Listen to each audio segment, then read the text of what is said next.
the government on its part is trying to allay the fears of the farmers by holding press conference after press conference saying that stop protesting, listen into the amendments. But the farmers have decided that enough is enough and they're going to continue to stick to their demand. In fact, agitate even more, up the ante, as they say.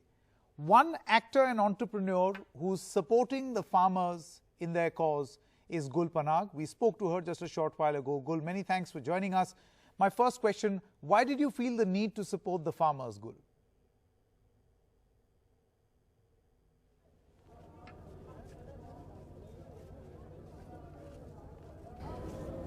The reason I came out here to support the farmers was because I was deeply troubled by this false narrative that was being built to discredit these protests, to subvert these protests and to divert from the real issue of what the farmers were fighting for. It deeply disturbed me that just because a significant number of people protesting here are from Punjab, that they could be labelled Khalistani. For me, there's nothing more hurtful than that.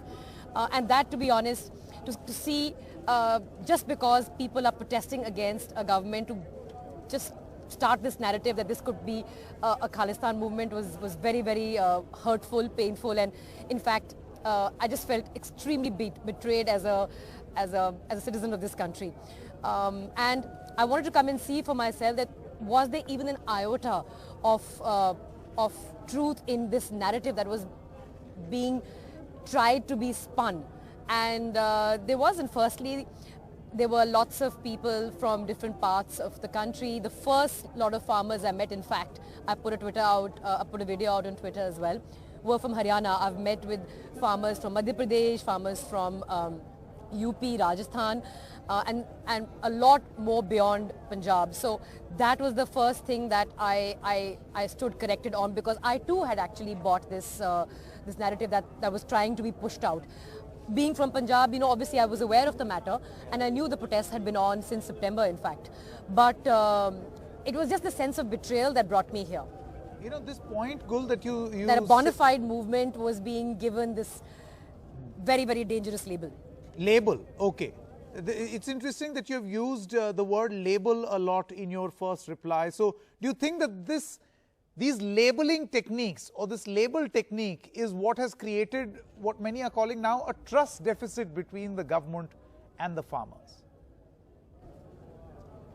I think definitely there is a trust deficit between the farming community and the government now, and that's for two reasons. One, because there has been a concerted and concentrated effort to subvert, to undermine and to discredit this movement, a bona fide movement, because the right to protest is at the heart of democracy. So I think the labels that have been given to this particular movement have done a lot of harm in the trust that may have existed.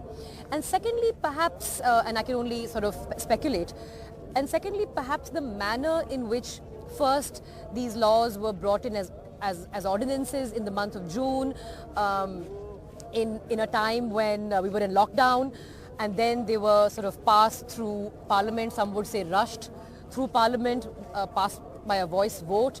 It sort of creates a lot of doubts in the farming community about the real intentions of the government.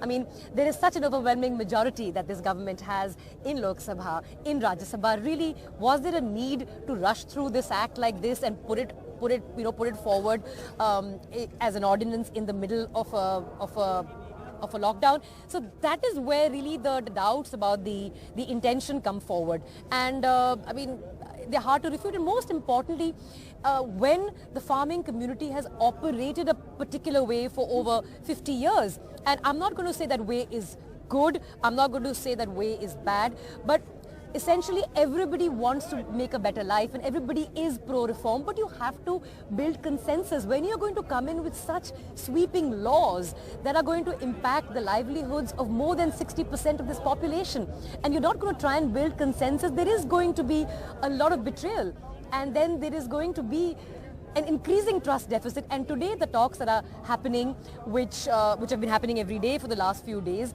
are ideally talks that should have happened before this bill was tabled. And that's the sad part, that the very conversations that they try to avoid, the very conversations that they perhaps didn't want to have, and the word that comes to my mind is stealth. The stealth with which an attempt was made to push this through was perhaps what created this trust deficit. Well said, well said. And you think that the farmers would not have been this rigid if the amendments or voices, at least, of these farmers would have been heard in the first place?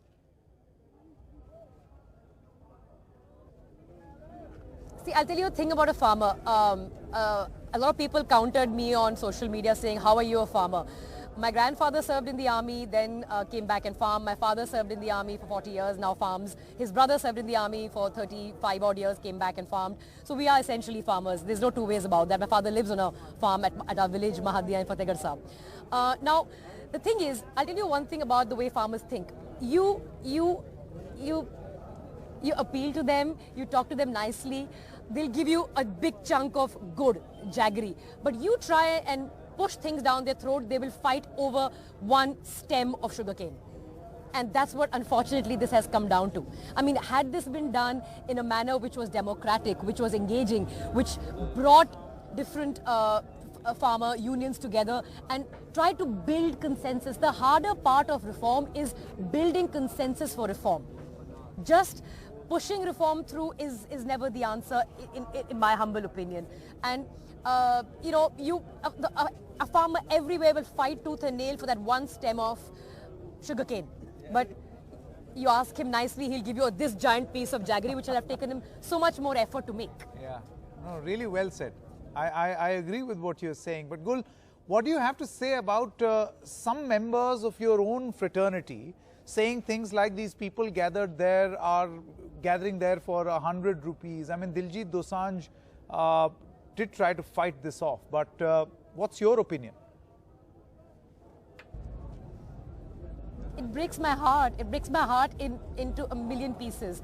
It breaks my heart that we are citizens of this country and a concerted effort is being made by people who clearly speak on behalf of the dispensation to label a bona fide movement into something that is a paid protest, or in a movement that is anti-national, or a movement that has quote-unquote Khalistani elements hijacking it. I mean, it just breaks my heart. I cannot believe that in this day and age, I have to fight to prove my patriotism. It breaks my heart. I have nothing more to say on that. Sure, sure. We'll leave it at that also, because this is not, it's inconsequential, this sort of a discussion. But surely there should not be a situation, Gul, where farmers have to sit in a protest in this cold, biting cold for a very long time. Many of them have lost their lives. But the government too is adamant. What, according to you, is actually the way forward? The government says agree with the amendments. What, according to you, is the way forward? It's my humble appeal to the Prime Minister that we must find a speedy solution and make sure these farmers go back to their homes, go back to the warmth of their homes, go back to their children, go back to their fields, and don't remain here in this brutal weather, which is going to get brutal day by day. And you're right, it appears to be an impasse and one doesn't know if there's a solution in sight, but we have to have confidence building measures. I mean, that's just something, that's how government work, and that is the government's job. That's why they are elected. They need to find a solution. It's not your job to offer them a solution. It's certainly not my job to offer them a solution.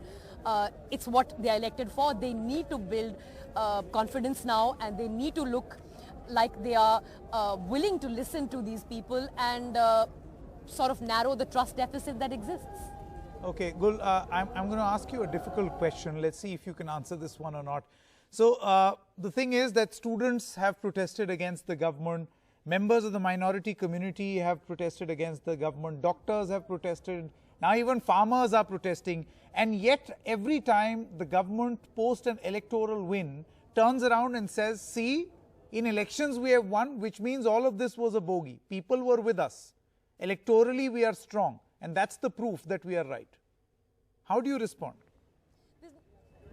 There's no two ways about that. electoral ability, the election fighting machine of the BJP is unparalleled in Indian history. But ultimately, is that what it's all about? Is it always about just forming governments? I mean, Punjab is 13 seats for them. I mean, is what you're doing in this process, the attempts that are being made constantly to polarize, are they really worth it in the long run, is the question that they're going to have to ask themselves. Is it all just about winning elections? Is it always just about polarization? The polarization has been something that's been an active instrument of election fighting of the BJP, and they've been very successful in it. But I'm not sure that's the way forward as far as the farm crisis is concerned, because that would be perhaps a mistake that we don't want to make. You cannot polarize the farmer. It would be devastating. No, it would be devastating. But you know, here's my question. A lot of experts say that farming in India should not be seen as an occupation or a profession. It's actually a way of life. Do you think a government which boasts of electoral wins would not understand that they are upsetting so many farmers and this will not make electoral sense? Do you think the government is naive? I think everybody will agree here that agrarian reform is needed. Labour reform is needed. But are you going to push these reforms through the manner in which you have pushed labour reform and agrarian reform through? Is that the way you want to do it? By stealth, by not building consensus, by not taking all stakeholders on board, by not addressing and assuaging all the fears and concerns of people whose livelihoods depend on it? Now, that's a question the government must ask itself, and that's an answer only the government can give. Gul Panag, pleasure talking to you. Thank you so much for speaking to NDTV.